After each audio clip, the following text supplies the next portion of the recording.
Oh, yes. It's water in the cup. A2O. All right. Hi, y'all. What's up? Hi, everybody. What's up? Oh, hi. Flex Posse. Hi, Mark. Dennis. Hi, Benny. What's up, Benny and Mark? Julio. Hey, Benny. Hola, ¿cómo está? Miss VMix. What's the run tell it? He did the, Hey, Damon. What's up, DP?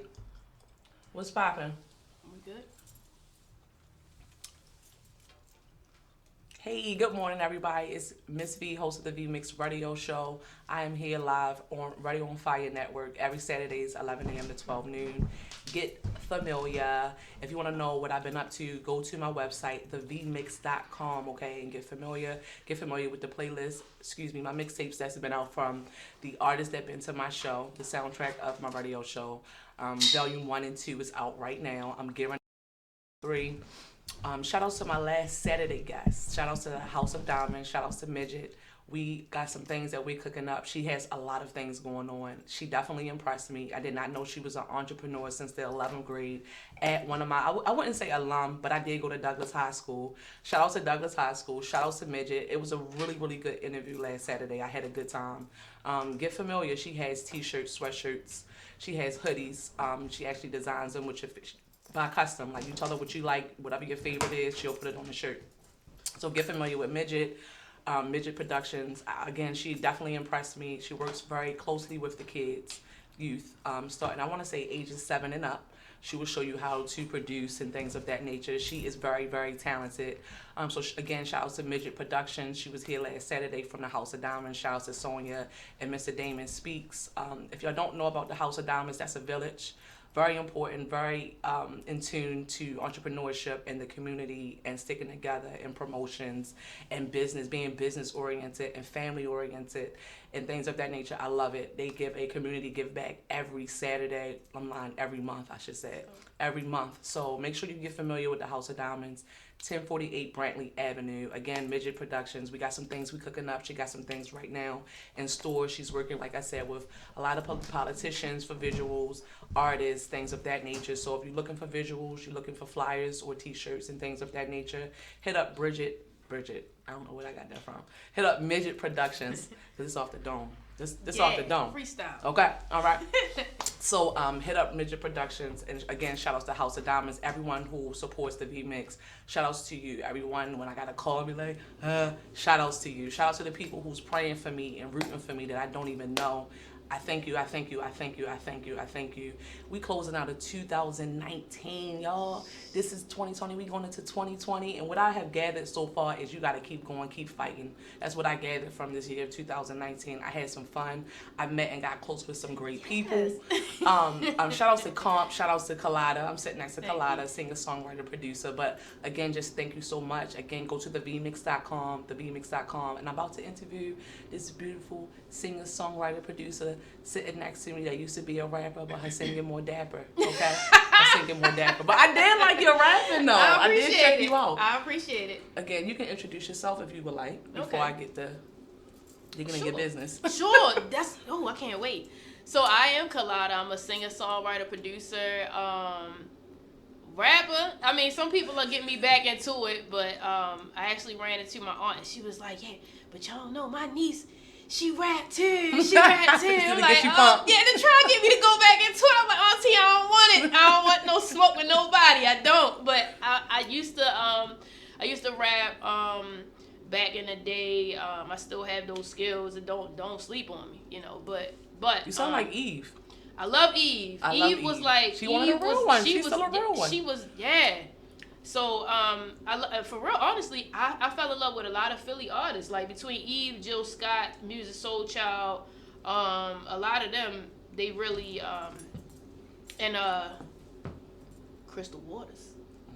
Yeah, so it's a regional thing, but yeah, I still, if somebody want to go, I'm with you the pen. You can battle rap, sis? I'm with the pen. No, I ain't no battle. TT the artist will out rap any nigga in this business. I guarantee you off the dome. You heard what you said, y'all. Hold up. I'm a writer. I ain't even put it out there, but I'm a writer. So yeah. So singer, songwriter, producer. Did the rapping come before singing, or singing and rapping was always together for you? How did that? So I feel like I was more so like a Lauryn Hill.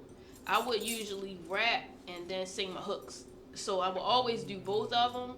But I started honestly in poetry. So poetry is what really got me into rap and writing, and then singing, because I could sing. So I did it all and yeah, I did it all in one. You, for the people who don't know, you literally grew up in the music business, like in the music industry, the DMV scene. I wouldn't just say Baltimore. Yeah. I would say the DMV scene. Yeah. What is it like growing up and people watching you grow?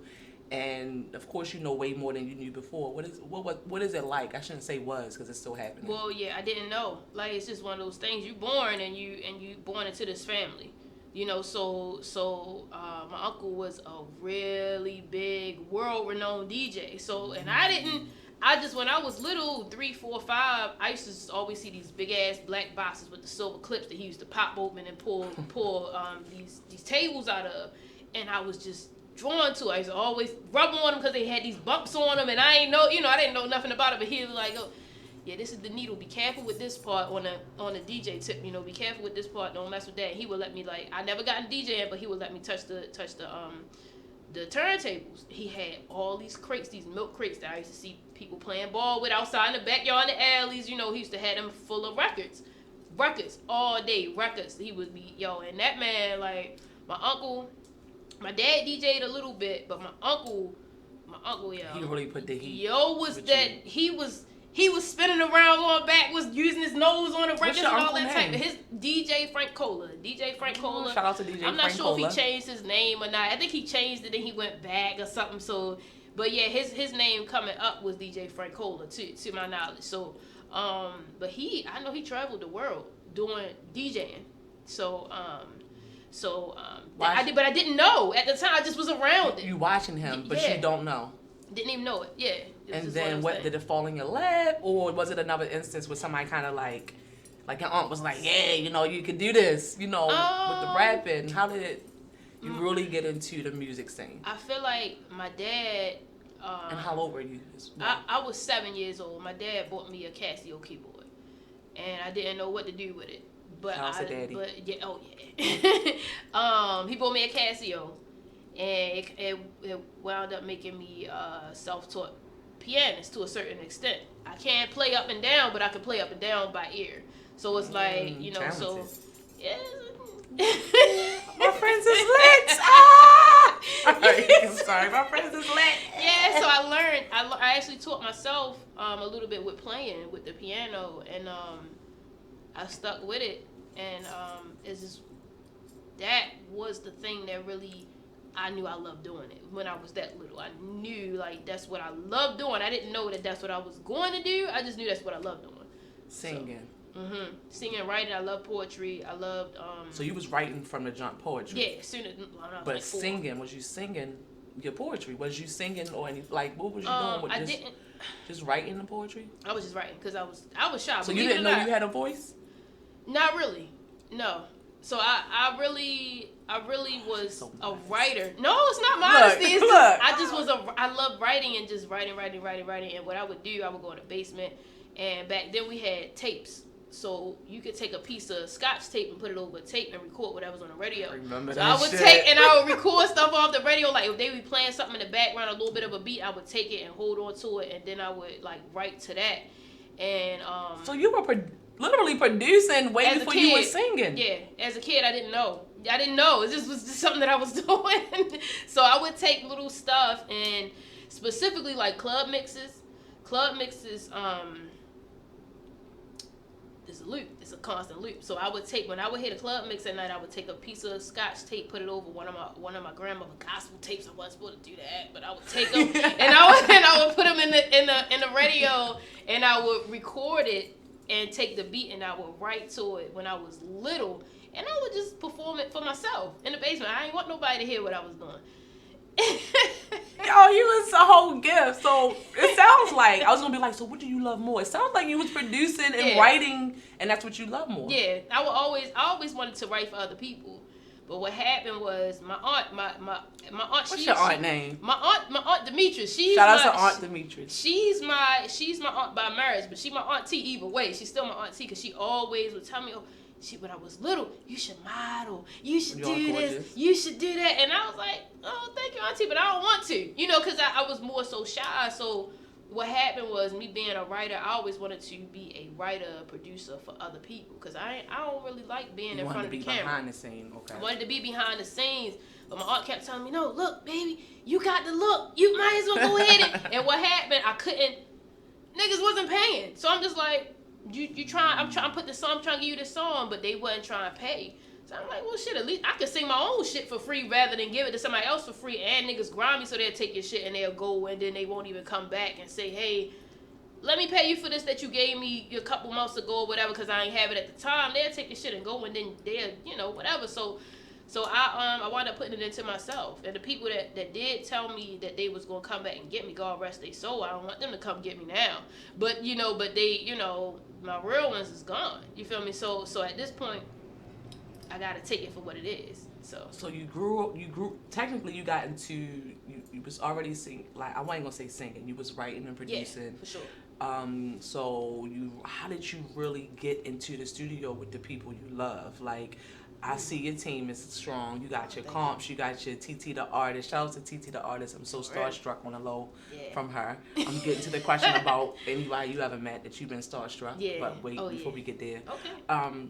How did you get in the studio? Like, now you're doing this, you realizing people not gonna pay for it, but how did you keep going? Like, how did you get in the studio with people and to get on 92Q, because you have hit the radio? Yeah, so multiple times. Yeah. From you doing your own music, people not paying. Like, how did that transition happen from you actually being in the studio with your Mighty Marks and? Part of it is just doing it. You automatically are going to attract people on the same frequency as you. And when you attract people on the same frequency as you, either they going to work with you or they ain't going to work with you. In most cases, they wind up working with you, especially if they see your passion. But more so the how, I was blessed enough. My dad really saw what I wanted, and he put everything in front of me as a kid. So when I was supposed to be in college, he built me a studio. You're bad. You feel me? So I was supposed to be in college doing things and taking these classes, and I had a studio in the back of the house. It was like a shed that he had built, double pane glass, like a premium studio. So I was in there making music. Like, what did you expect? Like, so that's what I did.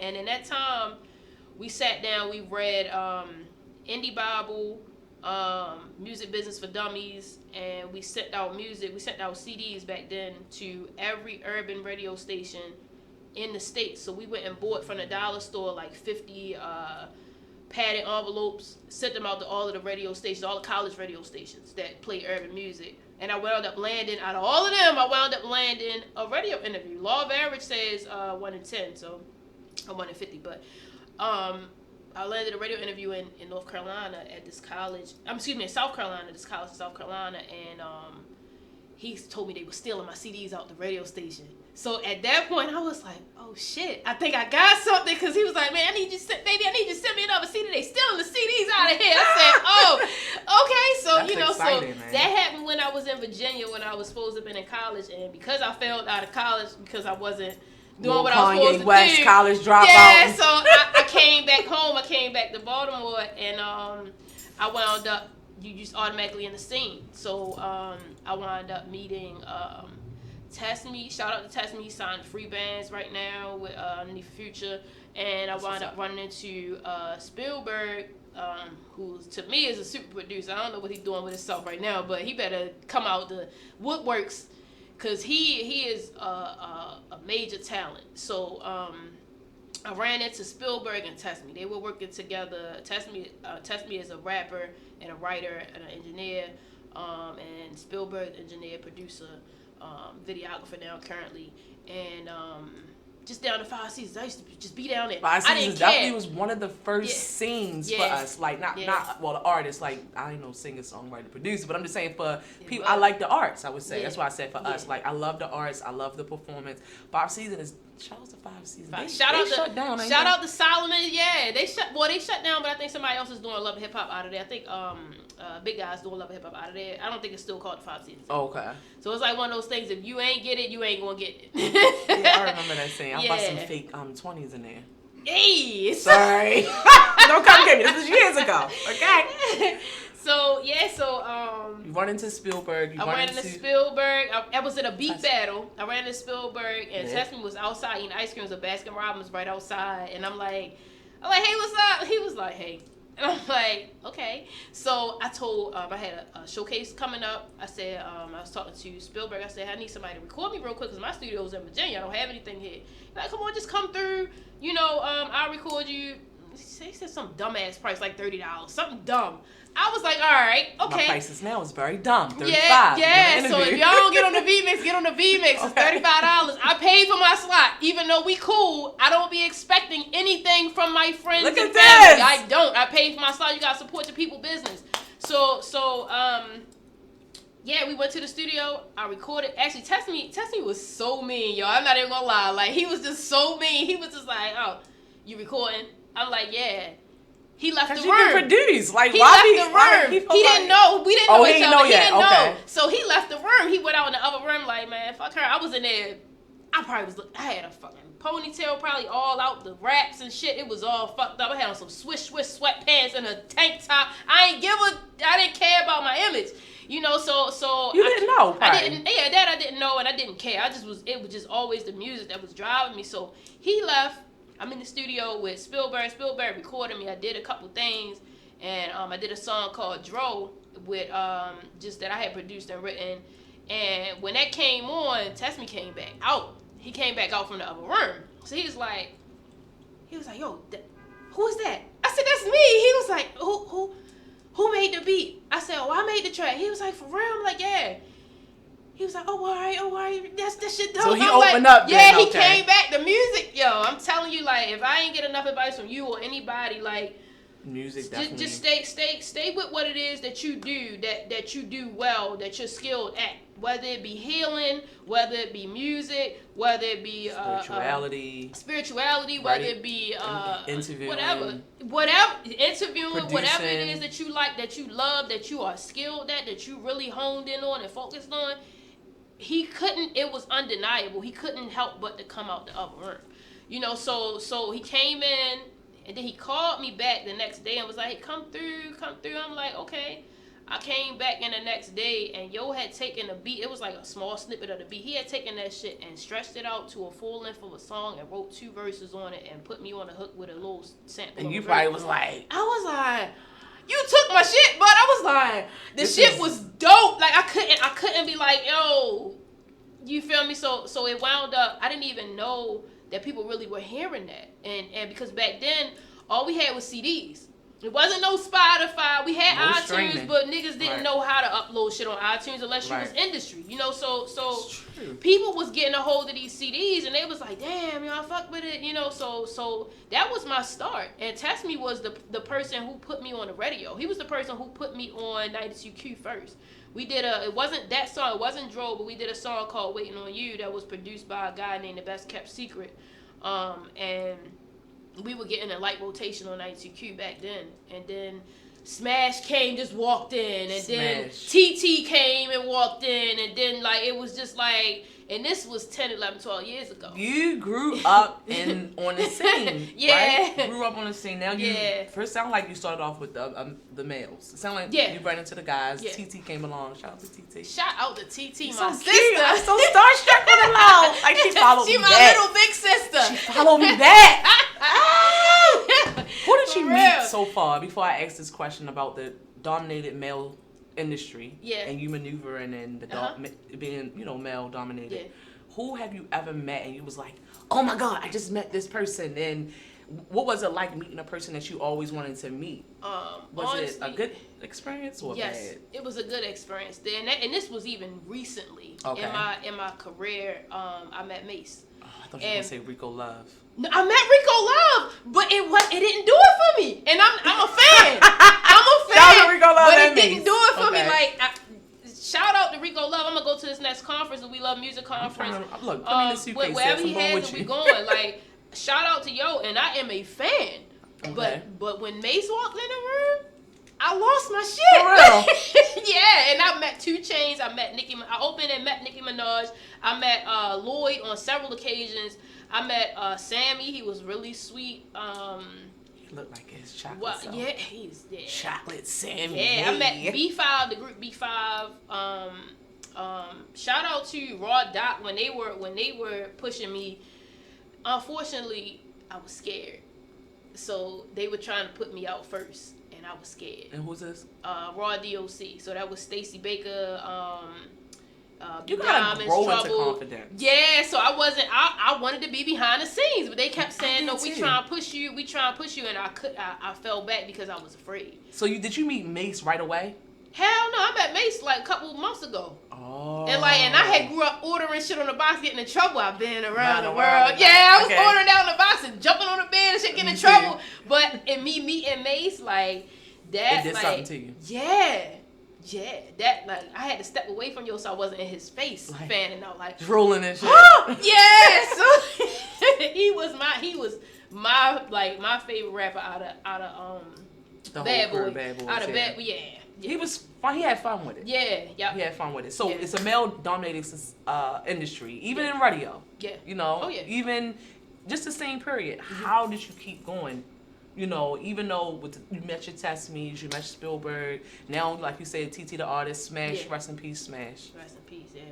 Everybody is coming on the scene. Yeah. So how are you still able to maneuver in a male? Because some guys do. If y'all want to know, like I had somebody build my website for the first time, and he expected me to pay him and pay him in other ways. Okay, I wasn't with it. Talk about it. He know who he is. Ooh. So you maneuvering in this male-dominated society. How did you keep going? How did you stay motivated? If you want to talk about. Yeah, no, this is fine. So there's a certain level. And can I have a little bit more effing vodka? You put it up. I did not. Sorry, y'all. I am live. Get familiar right now. Colada got music on all platforms. She got it on Spotify, iTunes, all that good stuff. Okay, get familiar. So we moving through. I grew up with boys. I was the only girl child. My auntie that was pushing me into, you can model, you can do this and that. She was so encouraging. So like dealing with that. Shout out to all my aunties first of all. Shout out to all my aunties. All too. of them are encouraging. Shout Like out they to all all my are aunties like too. yeah, they all love me What's and I up, love man? them. But I was raised with boys. So like my auntie, she has 6 kids. She's married. 5 boys. My little cousin who's a girl didn't show up until I was damn near grown. So I grew up with all boys. My other aunt had a boy. My uncle had a boy. And my father had me. So I was the only girl around a whole bunch of guys. So I'm used to being the only girl around a whole bunch of guys. So it's a different type of love. You know, when you are used to being treated a certain way. So I grew up in that just as a kid outside of even getting into the music So it didn't industry. intimidate you or It didn't anything? make me feel any type of way. I was okay with, I was a tomboy. So I was Comfortable. riding bikes, already flipping tight. on trampolines, doing cartwheels and flips and all that type of stuff. It didn't really make me feel any type of way. But there were certain situations where people would try to proposition me, oh, I'll be your manager if you be my girl, or I'll do this if you do that, or whatever. And 9 times out of 10, if you're not genuine, I already know to slide past you. You know, but if we got a connection and it is what it is, okay, cool. You know, but I never let anybody. One thing is, can't nobody take away from you is your education and your skill set. If you work hard on your skills and making sure that you are mastering your craft, nobody can take that away from you. You know, so that's how I always operated. If ever I felt like I was ever losing myself or losing any part of myself, any part of my entity, I always had to think back to that, and that's where my confidence comes from. Is that can't nobody take away this shit that I did since I was 7. Can't nobody take away my pen. Can't nobody take away, my mind or my spirit. Can't nobody take away my heart. Can't nobody take away none of that. Whether you leave or you don't leave, I'm gonna get there regardless. So that has been my mindset lately. The way as though it keeps me going. So the male-dominated society ain't messing with her, as y'all can see. No. So you put out your first project in 2006 called, I want to say Cold Shoulder. Cold Shoulder. Yeah. And you're rapping. Most on this project. And then I noticed, did you put out a beat? That must not be you. I saw something so 2006, then I seen something again in 2017. Nah. Did you do any, did you take a break or something? I took a nice little, no and yes. All right. So, 2006, Your first project is out. I was just coming out of high school. I had a deal with CD Baby, who was a distribution company, which is all you really need. Oh, thank you. I recall CD Baby. I really, yeah. So CD Baby, I had a deal with, and they recently just uploaded my music to the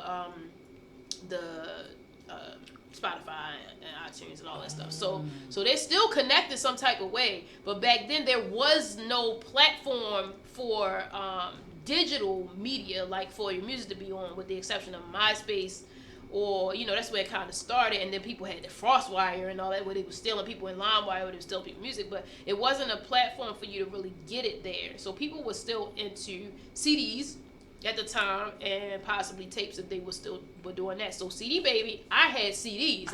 They shipped me out CDs with my cover and my music. I had it mixed and mastered, and they sent me my CDs. So with that, I have a barcode with all of that, and they uploaded my stuff for me to those platforms. So between then and now, I did do about 2 different projects. Okay. But because I was no longer connected with the CD Baby or Spotify, stuff like that, I put my shit out on the streets. So I went and bought blank CDs. I was writing with a marker on them, sliding them in the sleeves, buying just enough just to get back to the club to come back and go and do. Mm-hmm. So I was going and giving people CDs. I was selling for $5. Here, $5. Until somebody told me, "Oh, sis, you selling yourself short." Like, I'm like, that 10. Yeah. So I'm like, okay, but I was just getting just enough to go back down there, so to go get again. Back in the club another night. Like, that was all my goal was, just to make sure I got the music in people's hands. So I did about 2 projects. I recorded like maybe 1 or 2. Then I think I seen something but I ain't see anything in between, like. Yeah, because it's CDs. Because it was just CDs. It was only on the streets, and I was recording with Test Me.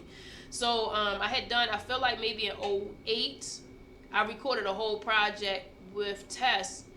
I don't even remember what I called it, to be honest with you. But it was like 12, 14 songs.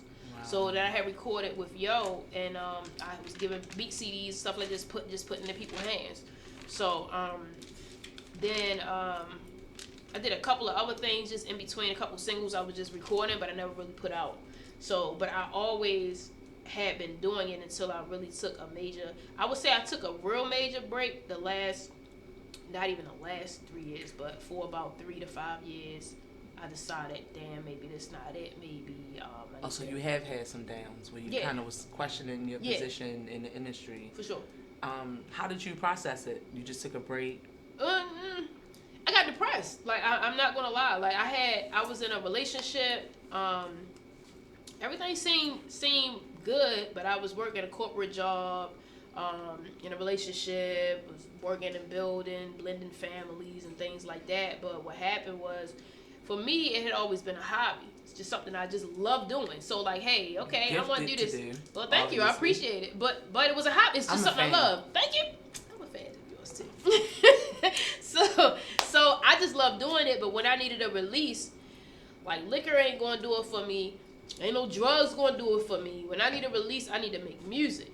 So at the time, the relationship that I was in, even though I wasn't actively pursuing it, whenever I would plug my keyboard in to get a release, my significant other at a certain time, he would unplug my keyboard. He was unplugging my keyboard. Come to bed. It's time to go to bed. Like, huh? But I you want was to so stay up. fulfilled with music. Yeah, I want always. to stay up. Your dick is not going to do anything for me that this music is going to do for me. Like, he didn't understand that. So I'm like, and he or ignores me laying down. Like, sometimes you had them moments where you be up in the middle of the night and you want to create. So I couldn't do that with him. And that caused a problem. I found myself sneaking off with people to go make music. Like, it wasn't even like I'm going sneaking off and cheating. I'm going off making music, and I was feeling bad for going off and doing what it was that I love doing in my relationship, and I wasn't even doing, so... What would you tell a girl that is in a situation like that right now? You already experienced this. Back to the music. What would you tell a girl that is in a relationship, or the male that's in a relationship, and they kind of like trying to cut off their life source? Because music is obviously a life source, sis. Like, what would you tell that person? Leave them the fuck alone. Like, I mean, that's it. If they can't get with it, they gotta get off. Like, if they not on your train, they gotta get off of it. And people sometimes will either try to discourage you, or I heard a phrase a long time ago, people hate what they don't understand. So they might just generically hate what they don't understand that you're doing, and it's okay. There are people out here who may have had dreams to be a such and such, and see you pursuing your dreams to be a so and so, and they mad because they waking up working a regular day job, and it's nothing wrong with a day job. But if you working a day job, you better be taking at least an hour or two to put towards your craft and what it is that you love doing to keep you sane. Like, very true. So very true. It is what it is. Shout out to him. I still talk to him. We still cool. And at a certain point, you gotta learn that people are going to do what they want to do. Just allow them to do what it is they want to do. If they want to cheat, let them cheat. If they want to go be a DJ on the weekends, let them be a DJ on the weekends. If they want to be a drag queen, let them be a drag queen. You feel me? Like, so that way you can understand what it is that people really want to do to have their freedom. Absolutely. So that's all I can say. Any losses before we get to the big wins? You got to get to some wins. Losses? Did you ever felt like you lost anything? You was given too much? You lost people, friends? What did you ever lose a sense of self while you pursuing your music? Any losses? Yeah. So material things come and go. I lost a lot of material things. Some things I just gave up just because I'm just like, you know what? I don't need to carry this weight anymore. But the losses that that really affected me were people. So, like, whether it be relationships, and then on that note, I'm gonna make sure I mend my relationships with those that are still here. But losing people, Smash. Really, yeah, Smash. Smash was Paco. Smash. Paco, Paco, I love you. Paco. Mr. Wilson. Mr. Wilson was like the first encounter I ever had going to the 5 Seasons. He was curating the events. Older guy. He was always like, yeah, hey. He would always give me hugs. He was just so loving, and he would always just encourage me to move and push and push. And he passed away in my early days of it, and that shit hurt. Like, it's bad enough. I'm glad that the majority of them, with the exception of Paco, had passed away from some other things besides what the city in a whole is going through. Because the city in a whole is a lot of murders and things like that. But within this music industry, passed away. Smash passed away. Paco passed away. Lord Supreme, who was a writer for Ghostface Killer from Wu-Tang, he passed away. And a lot of these were depression. Like, I know Smash suffered from depression, alcoholism. As an artist, it seems like it's very easy to suffer from depression. Yeah, it is. It's very easy to fall into that. So passed away. Smash, Paco, Mr. Wilson. I don't want to forget anybody, but I don't want to think about it either. I'm not bad. I ain't need to go deep on it. Yeah, no, it's all good. I just wanted to bring up Paco because I grew up with him, and he's one of my favorite people. Paco was another one in the beginning of my career. Yeah, we grew up. Shout out to Miss Robin. Shout out to Takara. Yeah. Get familiar with her. She got lipstick, right? Yeah, Evo. I got my lipstick. Yeah. That's what's up. I need to get mine. I didn't even know it was her. Yeah. I didn't know she was. And that's on the okay. big things. That's okay. So Takara, I'm gonna get up with her. So I just wanted to bring that up because you lose people a lot. Like not you, just us. Like you said, the city right now, we going through stuff, but you still here. Yeah, I'm still here. You still here. Diamond K is in the back room. JR. What's up, JR? So you still here and you got music out. So in between the 2006, even though you said they just uploaded that, you had a distribution deal with CD Baby. You are very close with TT the artist. Oh yeah. Somebody that I'm kind of like. Yeah. She's so talented. I like her. I just want to be around y'all. Like. Yeah. So what is your relationship like with TT the artist? I'm an only child, but I would say she's my sister. Like, I really would say she's my sister. She's always played the big sister role with me. So she a game, with everything. Not a loss. Hell yeah. Okay. So she's always kept me grounded and vice versa. Like, I've always been there for her, and she's always been there for me. And she's gotten. I didn't really see the sacrifices that she was making when she was making them until I got to where I am now. So. I see it. And, in Cali, right? She's in Cali, and I'm going to go spend some time with her very soon because she got in your all suitcase, the plugs. Please. I will. Okay. I will. So, TT, man, I love her. Like, I genuinely love her. Like, people don't be wanting to have the love. People don't be wanting to show the love. People don't be wanting to spread the love. That's real. Like, that's real. Like, if she need anything in the world, I know I'm going to give it to her and vice versa. And I know she going to give it to me. And sometimes you have people that can't give you what you can give them. You know what I mean? So, and it's okay, but you still supposed to love them regardless, you know, so but not to the point where you hurt yourself. That's all. So she really has always been. Me and her, like... She is talented. First of all, Colada's Way, she's on 3 of the tracks. Yeah. It looks like she probably could have helped. Did y'all produce together on the tracks? Or somewhat, just like yes, because people don't know that producing is not necessarily playing on this piano. Producing might be, sing this like that real quick. Or try this, or say this ooh underneath her hair real quick. She'll do that. She'll tell you, hey, try this a little bit different. Or if somebody say, hey, sing this a little more seductively. Or sing this a little harder. That's producing. That's that real bread. Just having an ear. Having an ear. That's real producing. I make beats. I produce too. But production is what she did. She co-produced my project. So she really was like, hey, let's see if we can make this a full body of work to make it sound a certain type of way. And she definitely inspires me every day. Like and I realized that it's not about the bread. Like it's not for the things that have been happening lately. I have not had a bag, and even when I was on 92Q, every time I was on 92Q, I ain't put no money up. Like I'm not even gonna lie.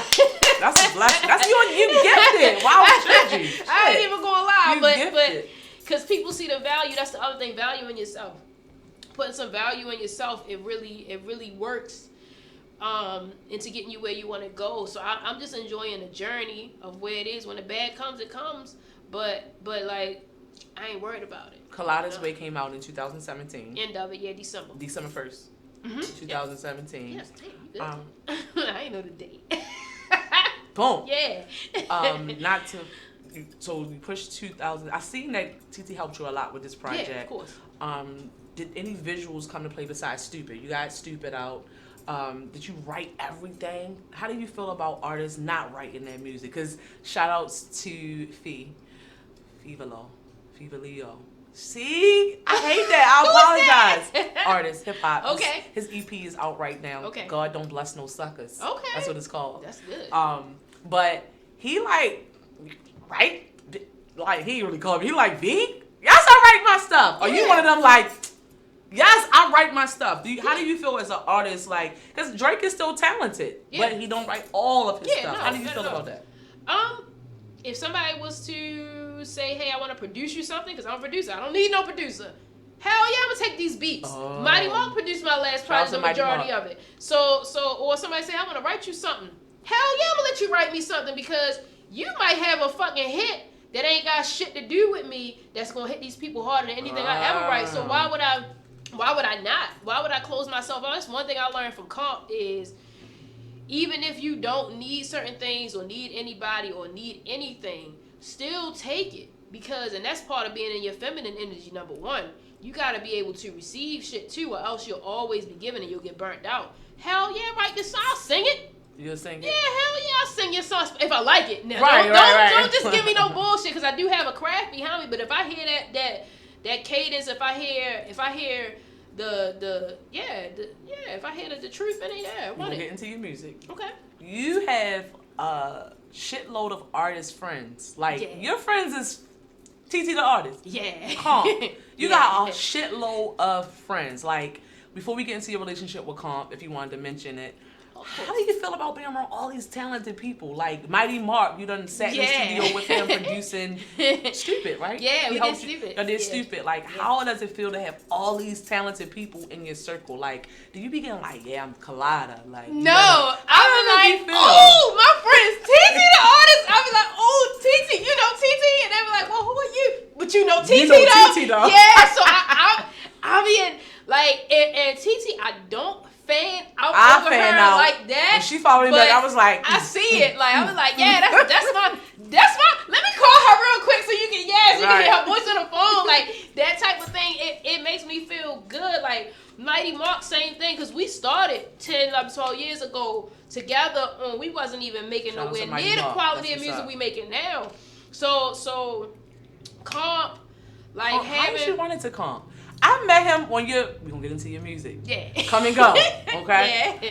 I like Comp is refreshing. Yes. He is refreshing. Yes. He is so lit. He is sweet. Yes. He is like a package. Yeah. How did you meet this package deal? I met Comp at the 5 Seasons. See? I met Comp at the 5 Seasons. It was some type of event. I believe Comp was there, and I think what's his name? Has I think was there also. They did a set. Comp did Corey Hart sample. I wear my sunglasses at night. And he had his sunglasses on. He was up there, but the performance, that shit captivated me to the point where I was drawn to him like a fucking moth to a flame. And I was just like, hey, how you doing? I'm Colada, blah, blah, blah. He was like, hey. Wasn't no regular, And I didn't know who it wasn't clicking to me, even though I remember playing the video game when I was a kid of him on a Def Jam video game, but I didn't know that was him. So me meeting him then, just a high and by situation. Hey, I think we probably exchanged numbers, got people with Instagrams or whatever, because I think he had just started an Instagram and shit like that. And he went back to Cali. And whatever happened, we were following each other on Instagram. He started seeing me moving with TT, stuff like that, and he hit me, and we started talking from then. Like, we were on the phone every day, just talking. He would tell me the stories and vice versa, and we would just fan out over each other and our music with stuff that wasn't even out. That's so much fun. So that turned into him coming home for a bit and telling me. Joe and Remy. Yo, that's what I said. Like, he came home for a bit and told me he was managing some other artist, somebody, I don't know. And he was like, it just didn't work out. And this conversation kind of just went to, well, I need a manager. So why don't you manage me? He was like, for real? And I'm like, yeah, for real. Why don't we just go ahead and do this? Because I have tried with so many people, and sometimes they may get intimidated because I carry myself a certain way. I'm not going to be quiet when people want females to be quiet. I'm not going to do that. Like, we pull off each other so much so that it works, and we know when to let the next person take the lead and vice versa, and it's a level of respect there. So we moving. We moving. Like, the shit I've accomplished. Put me in your suitcase. Yeah. I'm coming. The things I've accomplished with him without a bag, I can't imagine how big it's gonna be with a bag. So it's not about the money. Anybody that got any type of dream, goal, whatever, it will happen. Just having faith. Has been my hardest struggle, was having the faith. And now, like, just having the faith. Cause Daddy came through with the whole studio. Not then. Okay. Not when I was a teenager, but when I started getting older, having the faith. Like, people, who's gonna say I'm gonna take this grown ass woman and put something behind her? Who's gonna say I'm gonna take this person, and let alone you supposed to invest in things rather than people. And entities, and so So for that to happen and for yo to really invest in me just as management, let alone my friend, like I can call him about anything and talk to him about it without worrying about him judging me and saying, hey, this you ain't right or whatever. And even if he do say you ain't right, we laughing. We going.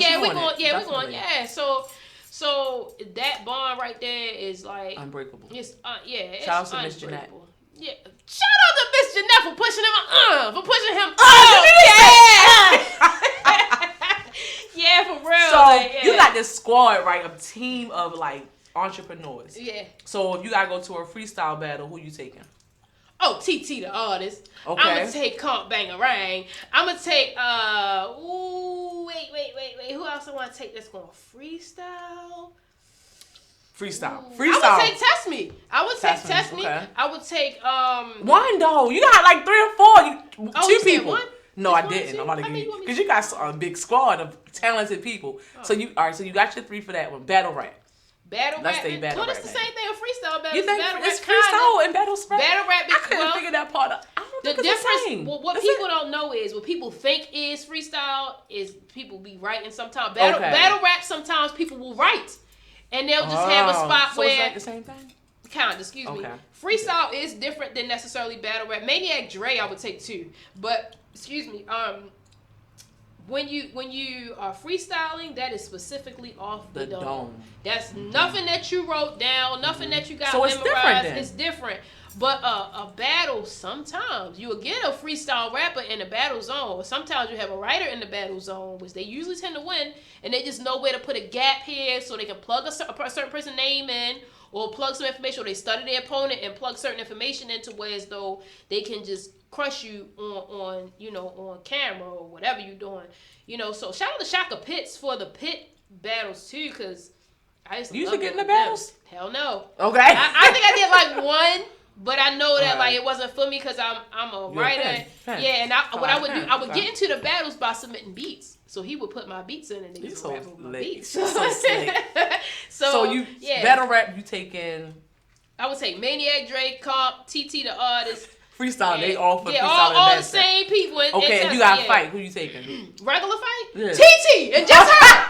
Just her, and I'ma stand back and watch her beat 5 niggas' asses. Like I wouldn't even jump into it. Like, you robbing the bank. Who you taking? Oh, I would take. Wait a minute. I would take you. All right, you taking me. I'm gonna investigate this shit, bitch. Go on the side. I done already did some research. I know we can get in. I probably would take Comp because Comp just A showcase. Who you taking? Showcase. Same starting 5. Like you would be hosting. I would take Bangarang, Jazzy Divine. I would take TT the artist. I would take BJR because shout out to BJR. That's my baby. I would definitely take It's so many people. That's why I had to play this game with you. Like, Don Trump, like, that nigga got some fucking stars, same shit. So many people that Baltimore scene is off the hook. Yeah, and I don't want to miss nobody. Rod Lee is a legend. Like, just got that knock. Like, that niggas just can't seem to get. They trying, but they can't get it. Like it's so many people that I've grown Who would you take to Thanksgiving dinner? Thanksgiving? All of us. Oh, yeah. I want to come. Yeah. I want to eat all that. Y'all always invited. Come on. What's up? You just mentioned Rod Lee. Come and go. Rod Lee, come and go. Shout out to Rod Lee, legend. Shout out. Come and go. You did some visuals. Miss V is in the visuals. Shout out to Con. Hazy TV. Shout out to Hazy TV. LJ. Tricky Fats. Yeah. How did Come and Go come about? How does your relationship with Rod Lee come about? Ooh, Lord. So, Come and Go. Long story back to when I was in Virginia writing and producing my own studio. I had written that as a ballad. Rod, I met when I came back home. I believe I met him through Caddy the Don, kind of through a little. So, he wound up getting me in the studio. I think I probably was cussing yo out now that I think about it. Back then, I was on my shit. Like, I'm producing, I'm doing this, and he just loved it. He was just like, ooh, she probably, he was like, I want to work with you. And I'm like, sometimes that'll turn people off. Mm-hmm. But he was like, no, he sees people's crazy and knows that it's on the other side is talent. Is that much talent for however much crazy you got going on. Look at Kanye. Look at I like Kanye. I love Kanye. Care. Kanye crazy as shit. But he's talented. He's so talented. So I think that gotta wave at all these people. But yeah, I think that moving forward. Oh my bad. Yeah, thank you.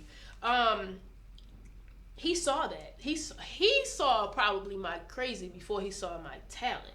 And with him seeing that, he was like, yeah, let me work with you. He sent me a couple tracks. I recorded Come and Go on the track. You wrote and produced? Wrote and he produced Co-produced. it. Yeah. No, he produced it. You just wrote. I just wrote it. Okay. He co-produced as well with just helping guide me vocally through the track. And we did that some years ago. Sat on it. So Come and Go was old? It's old as shit to me. It's super old to me. Stupid and Come and Go, my favorite. It's super old to me because I wrote it before I even met Rod. And then when I met Rod and we actually recorded it, it's even older to me. But here's the thing, like conversation I had with Comp, like me and Comp will have 4 and 5, 6 hour conversations that people don't even know about. Like when he heard the story behind it, like, oh, that sat for that long. And for you hearing it for the first time, he said, yo, you wrote some shit that stands the test of time. Because ultimately, the sound is changing. But you never know. Yeah. Look at me. Yeah. So for all who had been written well over 15 years ago. Shut up. I wrote it It's that long 15 years ago. I recorded it probably 7, 8 years ago. You off. Only special artists can do that, and you mentioned Lauryn Hill. Lauryn Hill can put out some shit. She's still torn off of Miseducation. And it's still hits. It's not too many artists that can put out shit and still actually can tour, sell it, package it, and everything of that nature. Yeah. Like, I'm a fan. Hey, thank you. Yo, so Come and Go to visuals. I'm in the visuals. Me and Comp is in the visuals. Yeah. Why is not out yet? Promotion. So this is where I learned the game of marketing. Like my dad has always told me, music business, the word business is always bigger than the word music. Okay. So the business side of it is what we're handling behind Come and Go to where so we can actually create a actual product to put out to the public. So we're giving you teasers right now. We're giving you it's coming soon. We're gonna keep it's coming. But we don't give it to you till it's time to give it to you because we got to get that that word of mouth around so people can hear it and put it in people's ears, put it in people's minds, put it in people's hearts, and then you're going to get it. So that's the difference between what I've been doing with my other stuff, like my Up in Smoke and my Stupid. It's already out. Nothing wrong with that. But there was no actual promotion or push behind it where we had a nice little team actually specifically this is all the fuck you doing is marketing this, so people don't understand marketing is very important. It's very important. Hey, Connor. So what would you tell yourself back when you first got into the industry that you know now that you didn't know then? Consistency. Shout out to Money Moves. Consistency. My problem was always when I ain't feel like it or somebody did something wrong to me or something personal happened to me, I would step out and say, fuck it. I don't need this. I don't need you. I don't need this shit. I still got this and blah, blah, blah. I would step out and I would go and say, well, maybe I just want to go live a regular life and go work and just, But I realized without my music, I became depressed. And, then I realized, I think what really hit me was losing my best friend and her son. Like that hit me really hard. My son and her son were close and me and her were close. And that and Paco. The last words that he gave me the day before he passed away was, Colada, you got it. You got it. You got to keep going. Like, you got to keep pushing. And that's the key. Man. Damn. That's the key. Is to keep going because there's people out here that's whack as shit. And they keep going, right? Getting it because they kept going. Excuse me. There's people out here that's whack. That just kept going. So Up in Smoke, I love it. Love it. Up in Smoke, Stupid, Come and Go. Come and Go visuals is coming very soon. It's going to be on YouTube. Me and Comp is featured. Shot by Hazy TV. Very talented. Shout out to Hazy TV. Yo, we had a good time. Thank you so much for inviting me out to do Come and Go. We're not done yet. But we're going to get into Stupid. Hopefully Diamond K will play. We're going to play Stupid today. We're going to play, even if we close out with it, we're going to play Stupid. Okay. Stupid is out right now. Who shot Stupid? Kirby. I grew up North and P. Yeah, shout out to North and Pulaski. 4th, I grew up with him. Okay, Yeah. What event was I at with you? And I didn't know TT and you and Kirby was in this particular documentary. That was at Sonny's. Oh no, that was the documentary film, and that was Dark City. Dark City. Shout out to Dark City. That's out right now as well, right? Yeah. Can they see that anytime? It's supposed to release next month. Okay, Dark City. Oh, it didn't release yet? No, that was a preview. Oh, I got Yeah, it's supposed to release next month. Yeah, Dark City. My friends is lit. Yeah. Okay? Kirby, I grew up. I had a crush on his uncle. Okay? All right. And you was working closely. You got so many talented people. He shot stupid. I didn't know that. Yeah, he shot stupid. He wants to shoot Up in Smoke, and I ain't going to let him. Up in Smoke. Go right now on Spotify. You wrote that. Yes. Ernest III. Featuring Ernest III. Shout out to Ernest III. Mighty Ball produced it. How you come across Ernest III? Through Mark. You from Baltimore? Not sure. Oh, okay. Not sure. But you met him through Mark. I met him through Mark. Yep. You wrote Up in Smoke. I wrote Up in Smoke. You produced it? No. Okay. Mark produced it. Mark, you lit. Yeah. Okay. Yeah. So why aren't you pushing Up in Smoke? So part of it is I gotta get a visual. So I'm working on getting a visual together with that. The second thing is I want to be able to put a bag behind it. Okay. Because I know that with the value of the product itself is great, but I want to be able to put an actual bag behind that because it's touched a lot of people. I had a lot of people really come to me personally say, "Hey, you helped me get through my breakup with this." Even though they didn't know I was going through a breakup at that time, so it's like, but it helps. Anything to help. The ultimate goal is to help people, and it's never been really about me and trying to shine and all that stuff to a certain extent. But what I'm doing is I'm giving you something to help you get through whatever. Music is therapy. So how does your process started? Are you alone? Are you in a room and it's dark? You got a whole bunch of bottles around you drinking? No. Or are you lit like, I'm about to write this song, I'm about to get in the zone? How do you get in the zone? Like, what do you do to get in the zone? Different strokes for different folks. Like, certain times I might be around people. I'm uncomfortable around people I don't know. Okay. But if I'm around people that I know, I can write easily and do and flow. And sometimes I might be alone. It's all really based on feeling. So that's what usually drives me. You don't need no food, no drink, no weed. Sometimes a little bit of drink. That's usually about it. Most cases, a little bit of drink. But yeah. Come and go is coming. Can I get a date? No.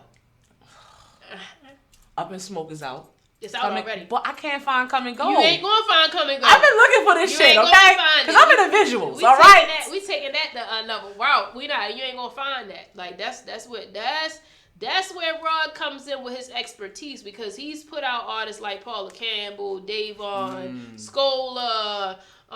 He's done a lot of major stuff. Take Cobain. He's done a lot of major things for major artists with his sound, and he knows how this shit works. Okay. So I'm going to do things differently and not be insane and do things the same way that I'm used to doing them and expecting a different result. I'm going to go ahead and take this different route with this track. Okay. And see what happens with it. So you don't think people feel like, I'm tired of waiting? Oh, hell yeah. I had those moments. Okay. I had those moments. But when you busy doing other shit, you ain't got time to worry about waiting on this thing. You don't work with Mighty Mark, TT the artist. You comp is like your Fat Joe. Yeah. Always BJR. Shout out to BJR, Cool B with the sauce, DJ Taz. Yeah. Chopping Black Barbershop. Shout out. Shout out to everybody doing your thing. Who haven't you worked with that you want to work with? Locally and national. Locally, who haven't I haven't really got to work with BJR like I wanted to. I really want to work with him. And I better be in the studio. Yeah. I want to work with Benny. I want to work with Yoko. Oh, that'd be so lit. You and Benny, bitch. Yeah, I want to work with her. I'm in the visuals on that one, for sure. I want to work with C Notes. C Notes.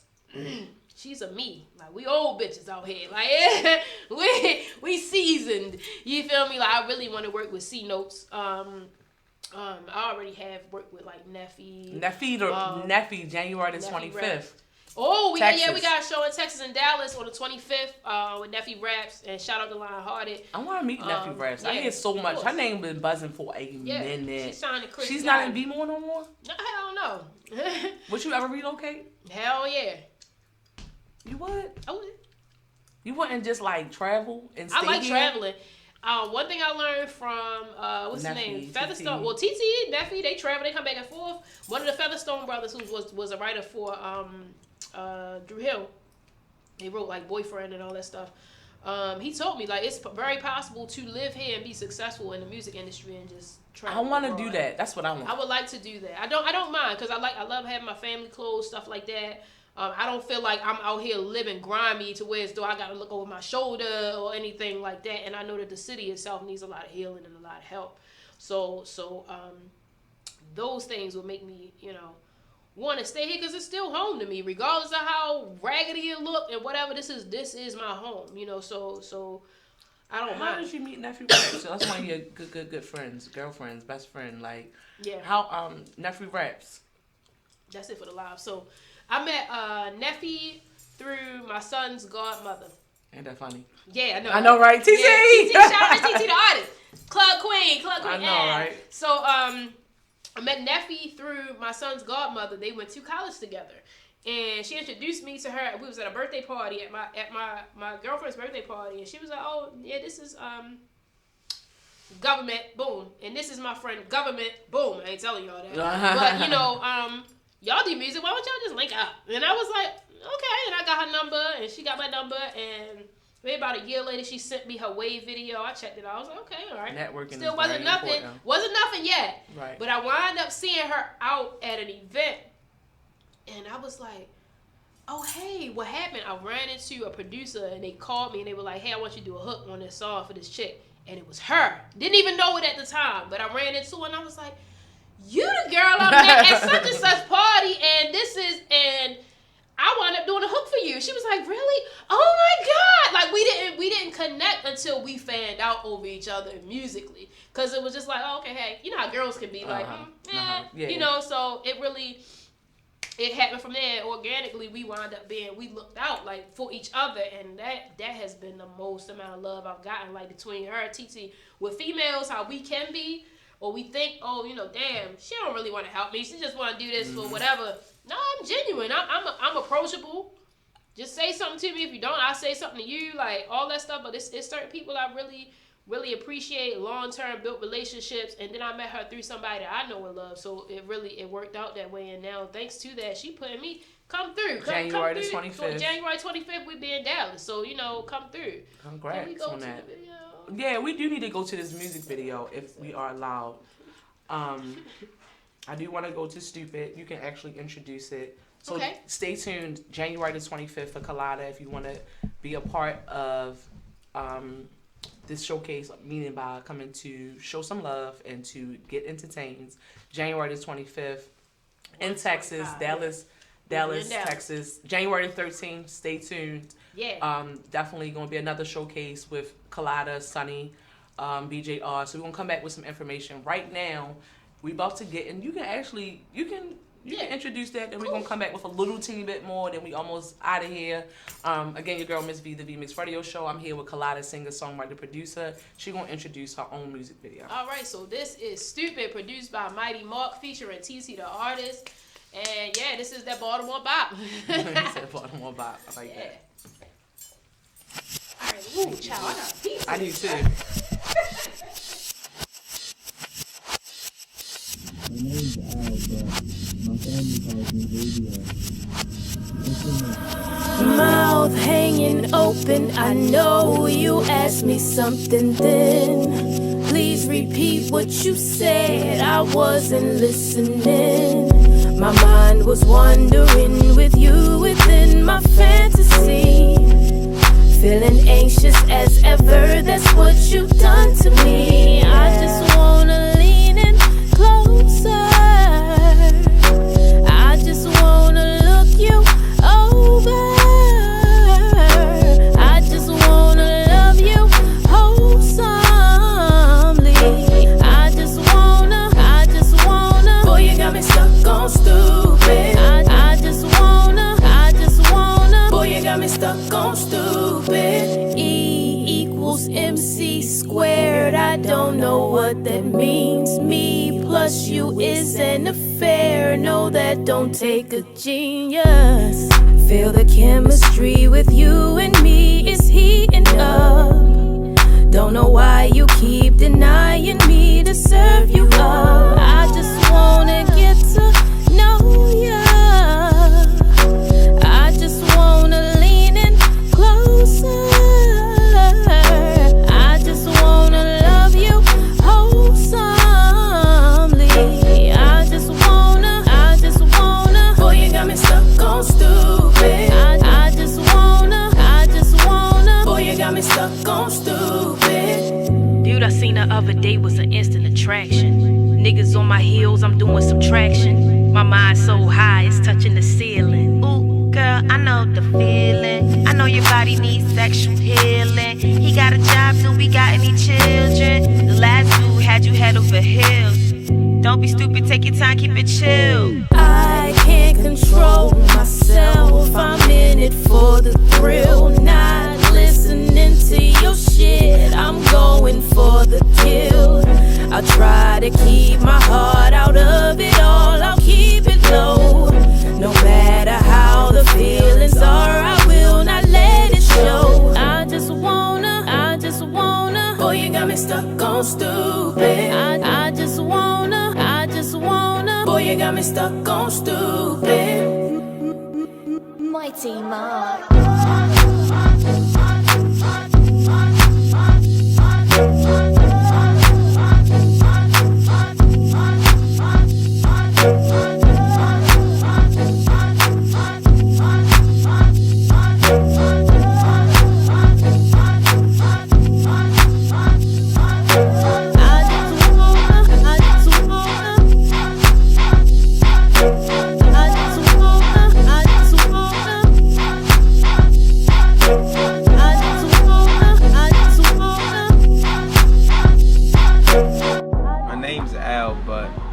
Family calls me Baby Al. What's your name? Colada. I like that. That's nice.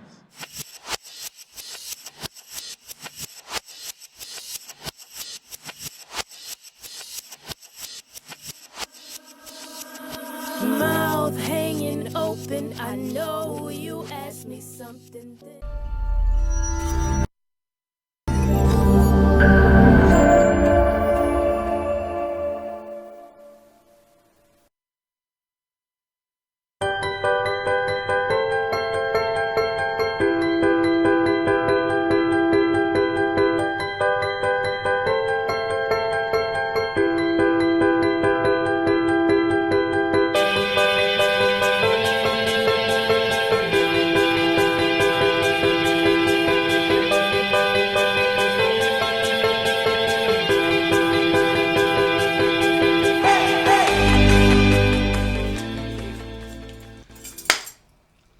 Yo, we've been talking bumping gums, okay? So if y'all want to get familiar with Stupid, again, produced by Mighty Mark, shot by Fourth Eye Diaries. Kirby. Yeah. I can't call him that. I gotta call him Kirby. Kirby. Shout out to Kirby. Go to YouTube right now and get familiar with Stupid. That's one of my favorite cuts. I think a few of her cuts gonna be on my mixtapes coming up. A couple of them. Look, I want all her tracks on my look. You can have all of them. So get familiar with my girl Colada, singer, songwriter, producer. Her music is actually out right now. If you want to work with her, if you need her to write you something, pen you something, if you need her to produce something, get familiar. Stay tuned for Come and Go. Shouts to Rod Lee, Hazy TV, Comp. January 13th, it's a showcase, okay? January 13th, it's a showcase, okay? Sunny, shouts to Sunny. Shout outs to Colada. Shout outs to BJR. Shout out to DJ Ted's Cool B with the sauce.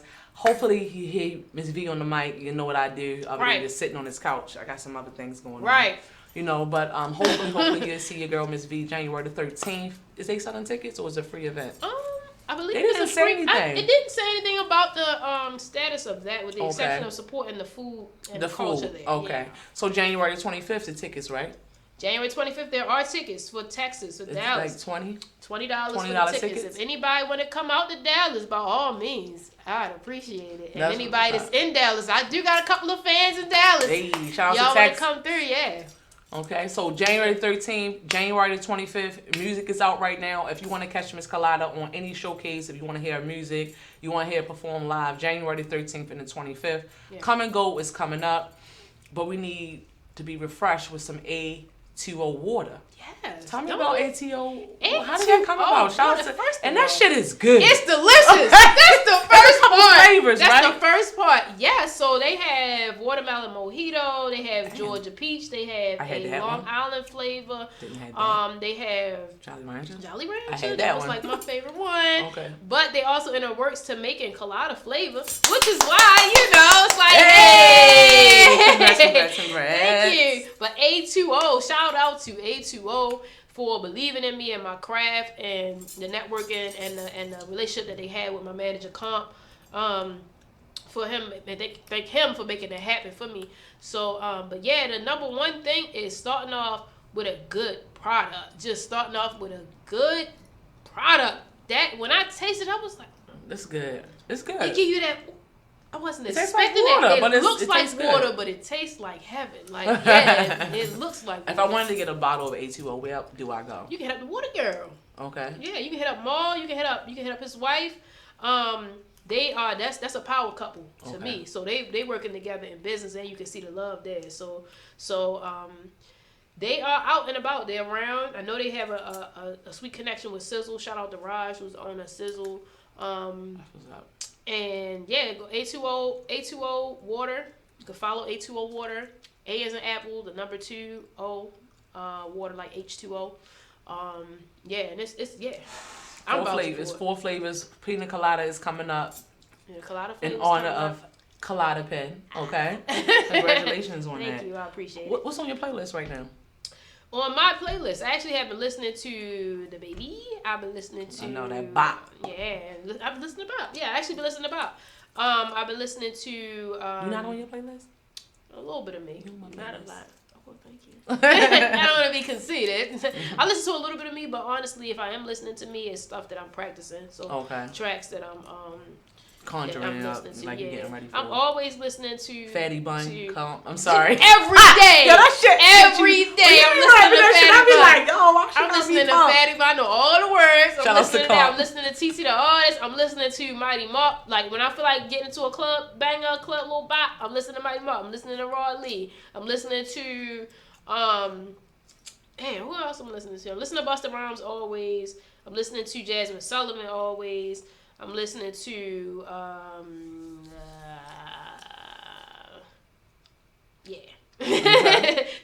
lot of stuff I listen to. You into politics? Not so much so, but I know what's going on. Okay. You voting? Definitely am voting. I mean, I voted to no avail this last election, so you know, but it is. I mean, I was the state one, so I mean, but definitely registered to vote. Definitely voting. But you know, politics is politics. Entrepreneurship. How important is entrepreneurship? Very, to me. Because I think that this country is driven more so by capitalism than it is by the people's happiness and how people feel at the end of the day, and it's very drug driven. I think that a lot of people are placing their happiness in the American dollar. And in all reality, your happiness should be in what you love doing and the people that you love. And we are big pharma. We're pushing all of these medications on the people that suffer from mental disorders that are coming from the economy. Yeah. So you sound like she is into politics, but she don't really want to go there with the Republicans and Democrats because I feel they're on the same team. Pretty much. Pretty much. Yeah. Dating life? Dating. Woo! That part. But if you don't want to talk about it, you can give some advice. Like, how have you? I think that that sounds like Black love. How you feel about it? I like Black love.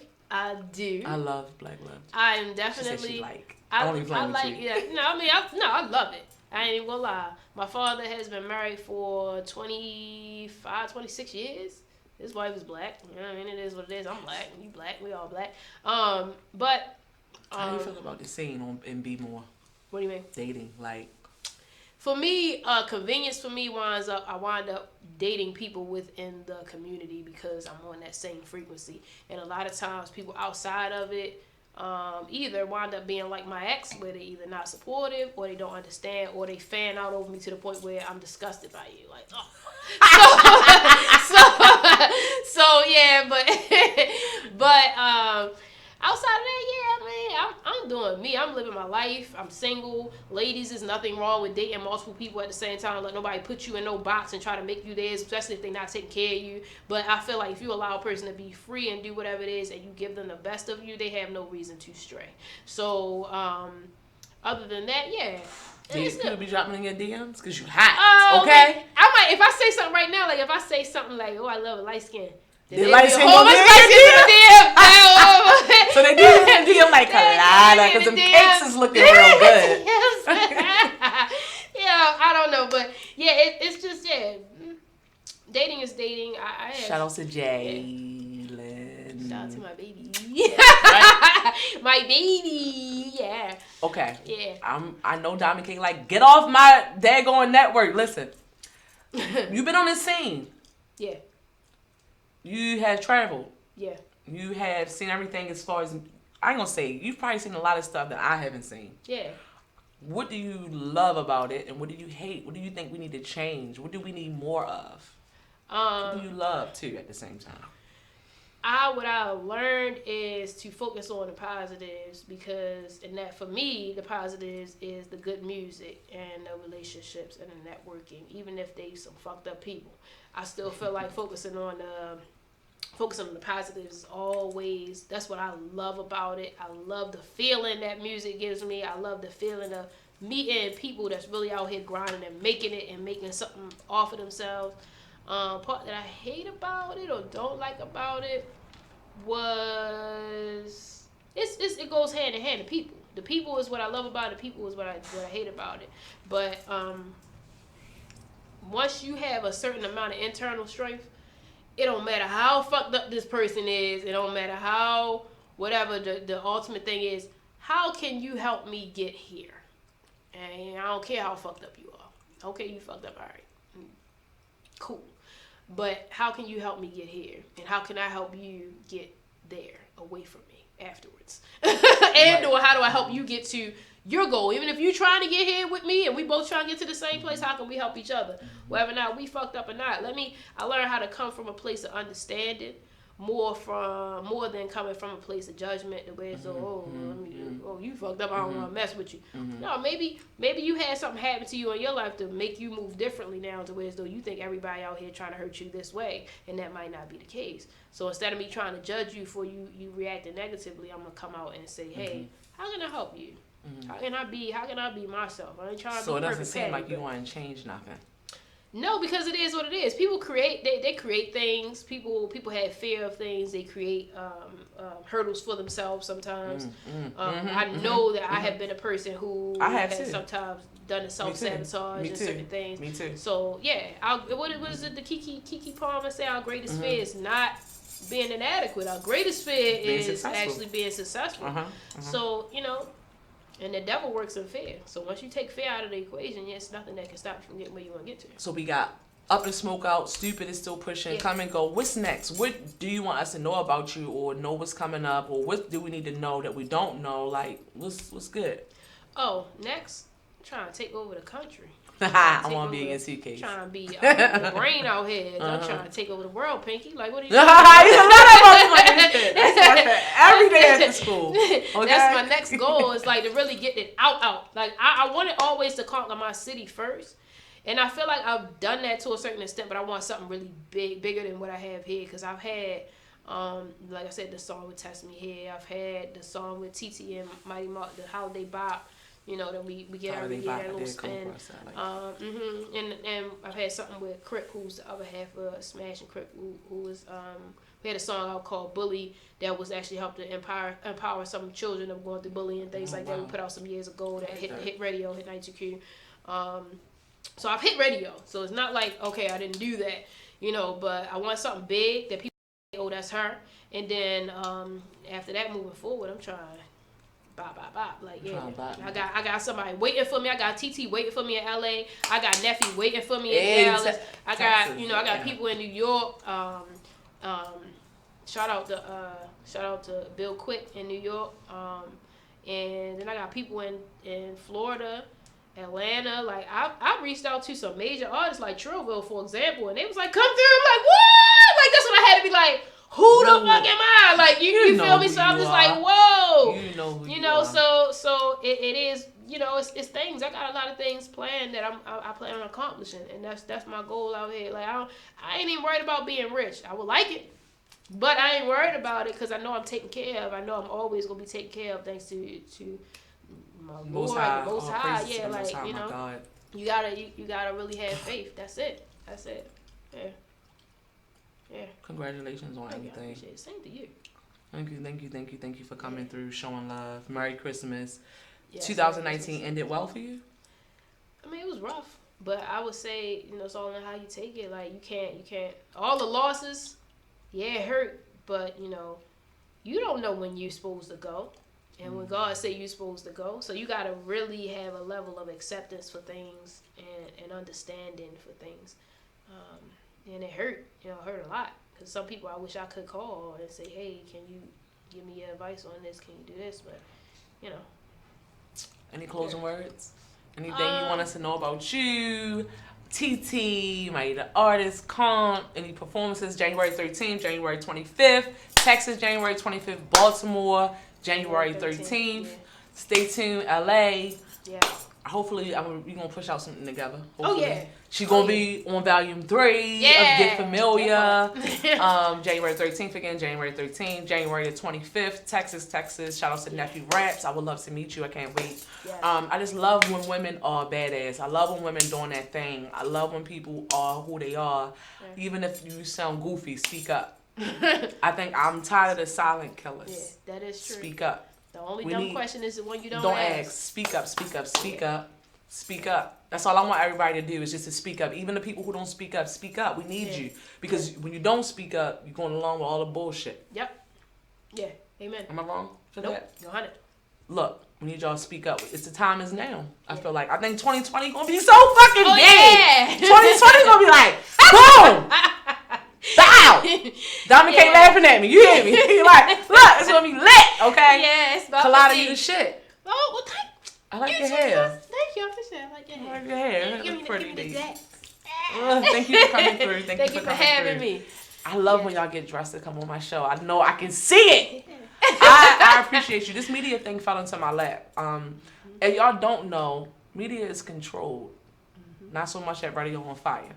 So y'all need to get familiar. Every Saturdays, 11 a.m. to 12 noon. The VMix.com. Get familiar with your Coladas, your TT artists. Be More has a movement, okay? Yes. We have a movement, okay? Yes. Shout out to your comps, your BJRs. Everybody who show us love, we love you. Shooty on duty. Shooty! I know, right? He showed us some love today, right? He did. Shout out to Shooty on duty. Shout out to Radio on Fire Network, 1500. Shout out to Jamal Smith. Yes. BBC Radio. He's coming back to the 5 season days too. I met Colada through Jamal Smith. Yeah. Always gotta show love. Yeah. Baltimore scene, I love y'all. Like, I want to be the one to stay here and travel. Y'all don't need to know where I live at though. Right, but that's I want to stay here. I love that part. It's so inexpensive to live in Baltimore. Like, true. And then you can just splurge out everywhere else. Yes, you get what I'm saying? And come back home. And then come back home. I just want to have enough bread to be able to get up and go when I'm ready to get up and go. You know, all that good stuff. Anybody that want to walk in your shoes or you want to be better than you, what would you close this? We be closing out, y'all. I actually went over an hour with her. What would you tell them? Like, anything you want to close out with, drop your contact information after that. Oh, sure. So, shout out to Maya Angelou. I know why the Cage Bird sings. I love her. I know why the Cage Bird sings. Like, I really do. Like, it's that pressure. Like, I took from that pressure, like, when you have constantly that pressure on you, you're gonna sing. You're gonna, pressure creates diamonds. Diamond K, what's up? So, you know, like, it is. Pressure creates diamonds.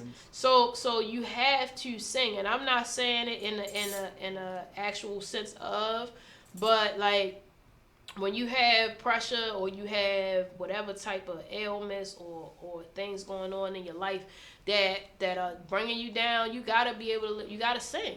Like when you caged in, you gotta sing. So be free in every bit of it within you before you look outward for anything to set you free. That was I don't be knowing what type of jewels I felt that. I fucking felt that shit. I don't know. I can't repeat that. Just rewind it. I was like, say it again. That's my shit. Say it again.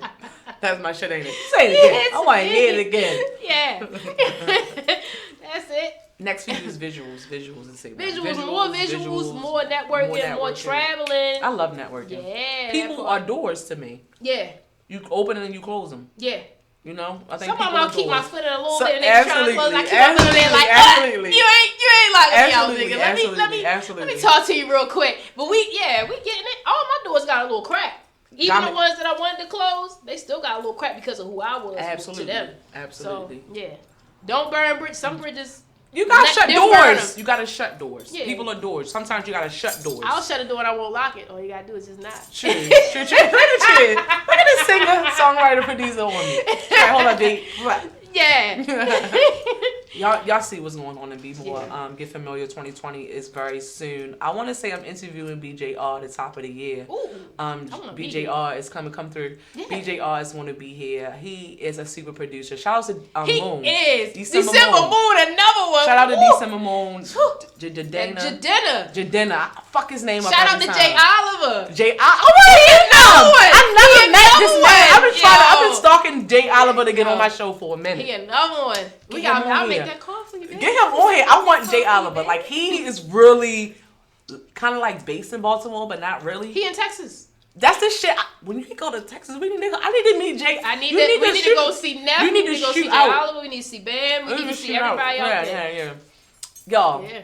Y'all gotta stand up, big balls, okay? 2020 big balls, all right? That's how I feel. I'm Miss V, host of the VMix radio show. I'm live every Saturday to 11 a.m. to 12 noon on the Radio on Fire Network. I have other shows in the works. I have other things in the works. I have a VMix, Get Familiar, Volume 3, coming up very soon. Fee is gonna bless it. Colada is gonna bless it. Yes. I want y'all to get familiar. I want y'all to put your best foot forward. I'm learning too, not to take shit personal, to get out of my feelings, to get out of my way, not to sabotage. People really do come to you to help. Yeah. You know, everybody isn't trying to get over on you. I'm learning that as well. I'm not perfect. But shout outs to everybody who supports. Shout outs to, again, Radio on Fire, Diamond K, Legend.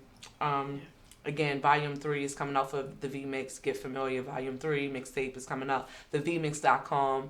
After we done, the interview will be on. It's out now. It's on YouTube now. It's on Facebook now. Okay. It's going to go to TheVMix.com. I'm going to probably put Stupid up on my site as well. I appreciate it. So they can start hitting Stupid. And then that way we can, that'll open up to Come and Go. Because Come and Go. Yeah. Okay. Yeah, the cameo though. I have been sending that little link to everybody though. I'll be like, you see me? Yeah. Ooh. But I think we done. Anything? Did I miss anything? Cause you just a legend. Like I appreciate it. You just getting started, but you not. Every bit of it is just getting started. Every bit is putting your foot a little bit further in the water. But now. Did you already know your sound before, or did it just happen? Did your sound fall in your lap, or did you build up to a sound? I built up to a sound from listening to Pharrell, Timbaland, Missy, Busta, Lauryn Hill, Eve. But I also was self-taught, so it caused me to have a signature. And then being here locally, here in Rod Lee, like that automatically put that club in you. Neil Conway, the Gypsy woman, which is Crystal Waters, which also turned to the T.I. Why You Want to Go and Do That? Randomly met him. He was cashing a check when I was cashing checks back in the day. You on that frequency, like you going to run into these people, and they good people, and they will help you. And any type of, I know Neil told me I could call him whenever. When I call him, he just was like, he give me these little teeny jewels, but they still something I could throw in a ring. You feel me? So it's like, you know, you gotta take that and use it.